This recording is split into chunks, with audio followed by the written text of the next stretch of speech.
Mental math class 8। मैं हूं हरी sir और आप सभी बच्चे देख रहे हैं आपका अपना यूट्यूब चैनल चलो कदम बढ़ाए। जो बच्चे हिंदी मीडियम में पढ़ते हैं उनके लिए अलग से चैनल है जिसका नाम है मैथ विद हरी सर, आप उसे भी ज्वाइन कर सकते हैं।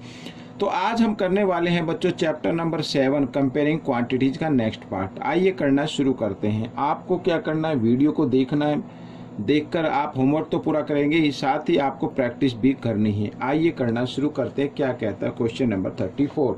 तो ये रहा आपके सामने क्वेश्चन नंबर 34। ठीक है, क्वेश्चन नंबर 34, इसको थोड़ा सा मैं जूम आउट कर लेता हूँ। हाँ ठीक है। अब क्वेश्चन नंबर 34 कहता है बच्चों, a watch is bought for rupees 2700 including 8% VAT. इसके अंदर 8% वैट इंक्लूडिंग है और ये जो वॉच है ये बाय की गई है 2700 के अंदर। फाइंड इट्स कॉस्ट प्राइस, ठीक है, बिफोर वैट इज एडिड, यानी वैट से पहले इसकी जो कॉस्ट प्राइस है वो आपको फाइंड आउट करनी है। तो बच्चों ये बिल्कुल सेम वैसे ही करना है जैसे सेलिंग प्राइस गिवन हो और हमें कॉस्ट प्राइस फाइंड आउट करनी हो। ठीक है, ये वही है। ठीक है, तो उसमें प्रॉफिट और क्या होता है, लॉस होता है। तो क्योंकि इसमें वैट है, वैट इसमें ऐड होता है, तो हम इसमें जो फॉर्मूला आएगा उसमें हम ऐड करेंगे। ठीक है, तो कॉस्ट प्राइस आपको फाइंड आउट करनी है, cost price of watch.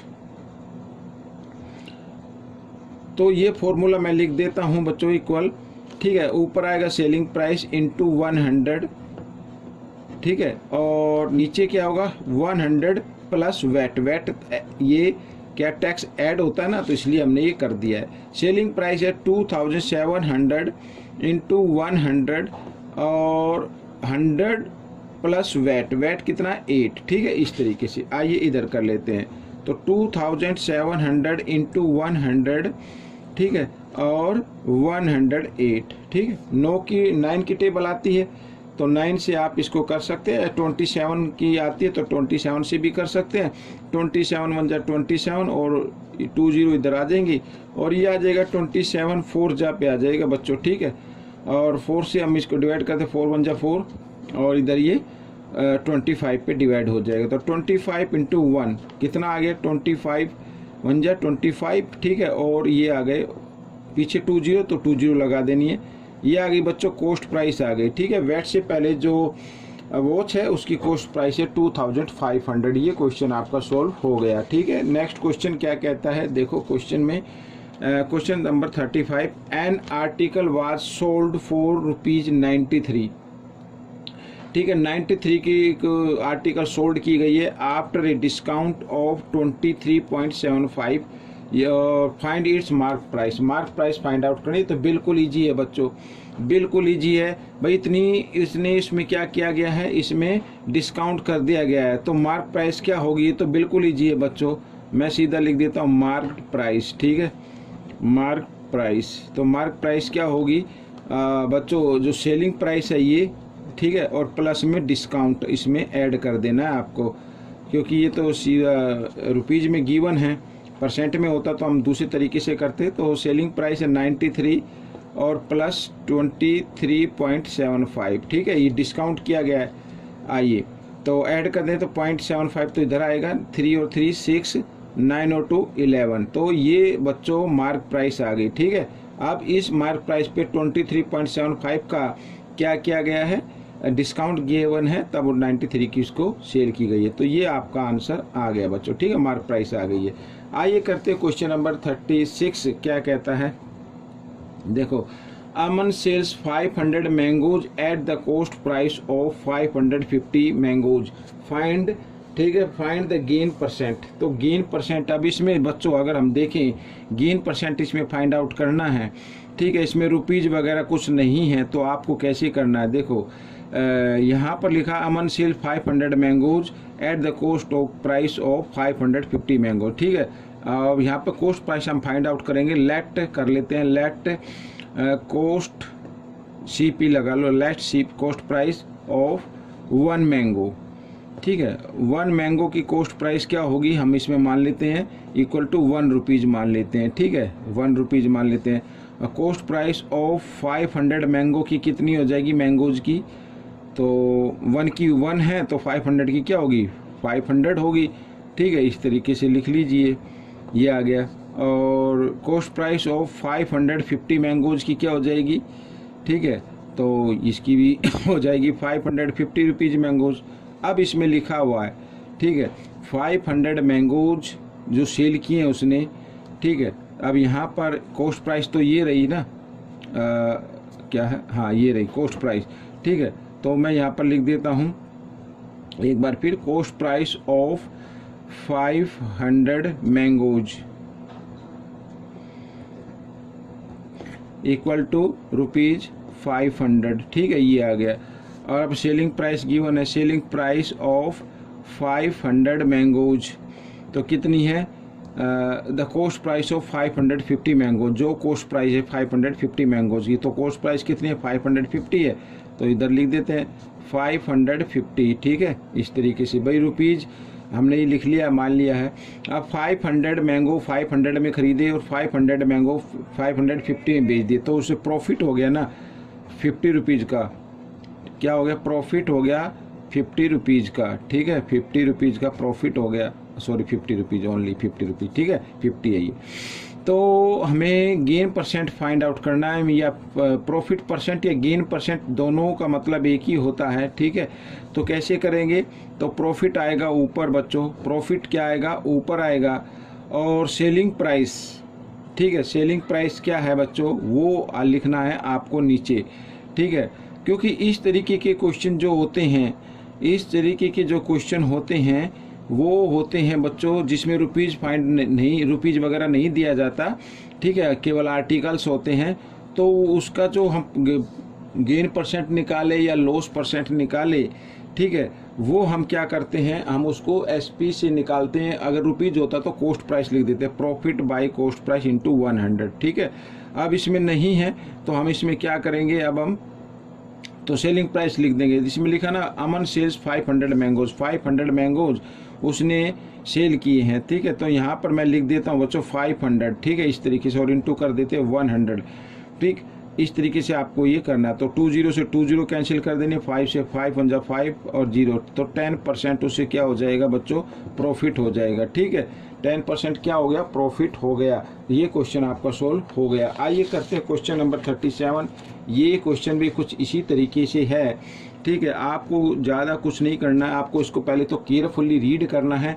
The cost of 15 article is equal to the selling price of 12 articles, find the profit percent, profit percent find out करना है। तो लेट कर लेते हैं, लेट सीपी ऑफ 1 आर्टिकल, ठीक है, 1 आर्टिकल की सीपी कितनी है वो हम लिख लेते हैं, यहाँ पर लेट कर लेते हैं, लेट 1 रुपीज़ है, ठीक है। सीपी ऑफ 15 आर्टिकल, ठीक है, 15 आर्टिकल्स की सीपी कितनी हो जाएगी, 15 रुपीज़ हो जाएगी, समझ में आ गया। और अगर 12 की भी निकालनी तो 12 की 12 होगी।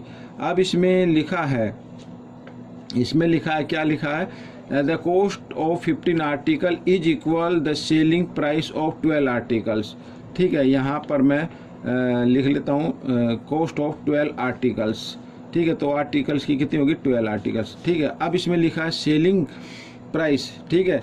अब जो सेलिंग प्राइस है ऑफ 12 आर्टिकल, 12 आर्टिकल की जो सेलिंग प्राइस है वो किसके इक्वल है, 15 आर्टिकल्स के इक्वल है, कॉस्ट प्राइस के इक्वल। अब यहाँ पर लिख देता हूँ मैं, कॉस्ट प्राइस तो आपकी आ गई, अब सेलिंग प्राइस और लिख दे, सेलिंग प्राइस ऑफ 15 12 आर्टिकल्स, ठीक है, 12 आर्टिकल्स, 15 नहीं 12 आर्टिकल्स इक्वल है किसके, 15 आर्टिकल की कॉस्ट प्राइस के। 15 आर्टिकल की कॉस्ट प्राइस कितनी है, 15 रुपीज़ है, और ठीक है, और 15 रुपीज़ की कॉस्ट प्राइस क्या थी, 12 रुपीज़ थी, सॉरी 12 आर्टिकल की कॉस्ट क्या थी, 12 रुपीज़ थी। 12 आर्टिकल्स की सेलिंग प्राइस क्या है, 15 रुपीज़ है, तो वो गेन हो गया ना, इसे क्या हो गया, गेन हो गया। बट 12 आर्टिकल 12 रुपीज़ में खरीदी और 12 आर्टिकल 15 रुपीज़ में बेच दी, तो क्या हुआ, उसे गेन हुआ। गेन कितना हुआ, 15 माइनस 12, तो कितना हो गया बच्चों, उसे 3 रुपीज़ का गेन हो गया, ठीक है। अब हमें गेन परसेंट निकालना, तो इधर निकाल लेते हैं गेन परसेंट। अब सबसे ऊपर आएगा गेन आएगा, ठीक है। अब नीचे लिखना सेलिंग प्राइस, ठीक है, 12 आर्टिकल की सेलिंग प्राइस, ठीक है, 12 आर्टिकल, तो 12 आपको ये सेलिंग प्राइस है ना, तो इस 12 को नीचे लिखना है और इनटू कर देना है 100 ऐसे, ठीक है, 100% से। तो 3 से 3 1 जा 3, 3 4 जा 12 और 4 से 100 को करेंगे तो 25 पे जाएगा, तो 25%, दिस इज द आंसर। याद रखना नीचे सेलिंग प्राइस जो आर्टिकल की दी होगी वो आपको लिखनी है, ठीक है। 12 आर्टिकल सेलिंग प्राइस है तो 12 लिखना है इधर। तो इस तरीके से क्वेश्चन सॉल्व हो गया। आइए करते हैं क्वेश्चन नंबर 38। तो ये क्वेश्चन भी इजी है बच्चों, ठीक है। कहता है if the selling price of 4 article, ठीक है, सेलिंग प्राइस है is equal to the cost price of 5 articles, ठीक है, of the same kind, then what will be the total profit percent. तो टोटल प्रॉफिट परसेंट क्या है उसका find out करना है। तो यहाँ पर कर लेता हूँ लेट, कर लेते हैं लेट, कॉस्ट प्राइस से आपको लेके चलना है। Let cost price of 1 article, ठीक है, इस तरीके से इक्वल टू ₹1, ठीक है। ओ सॉरी ये 1 फिर 10 लिखा जा रहा है, 1 ये 1 है, ठीक है। Cost price of 4 articles, 4 article की कॉस्ट प्राइस क्या होगी, ₹4 होगी। कॉस्ट प्राइस ऑफ 5 आर्टिकल्स की क्या होगी कॉस्ट प्राइस, वो होगी ₹5 होगी, ठीक है। इतना कर लिया हमने।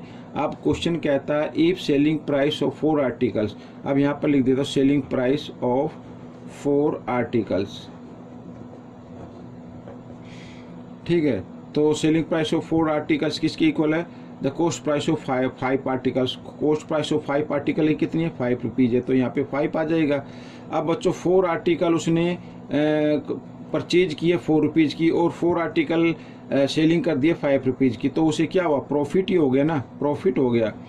क्या हो गया, प्रॉफिट हो गया। प्रॉफिट कितने का हो गया, तो 5 में से 4 माइनस कर देंगे, ₹1 का प्रॉफिट हो गया, ठीक है। अब प्रॉफिट परसेंट निकालना है या गेन परसेंट, दोनों का मतलब एक ही होता है। तो प्रॉफिट को लिखना है ऊपर और सेलिंग को लिखना है नीचे। सेलिंग 4 आर्टिकल है, ठीक है, सेलिंग प्राइस ऑफ 4 आर्टिकल लिखा, 4 को नीचे लिखना और इनटू कर देना 100% से, ठीक है। तो इस तरीके से 4 से अगर 100 को हम डिवाइड करते तो 25 आ जाएगा, तो 25%, दिस इज द आंसर। बच्चों ये आंसर आपका निकल जाएगा, ठीक है। फिर भी कोई दिक्कत हो, कोई भी प्रॉब्लम हो इस टाइप के क्वेश्चन में तो आप मुझे बताना। तो इस टाइप के क्वेश्चन की और 3-4 वीडियो बनाकर मैं अलग सेपरेट से एक वीडियो अपलोड कर दूंगा आप सभी बच्चों के लिए, आप उसमें से अच्छे से सीख सकते हैं। यानी कई क्वेश्चन जब होंगे इसी टाइप के तो प्रैक्टिस ज़्यादा होगी, ठीक है। मिलेंगे नेक्स्ट पार्ट में, टिल देन थैंक यू।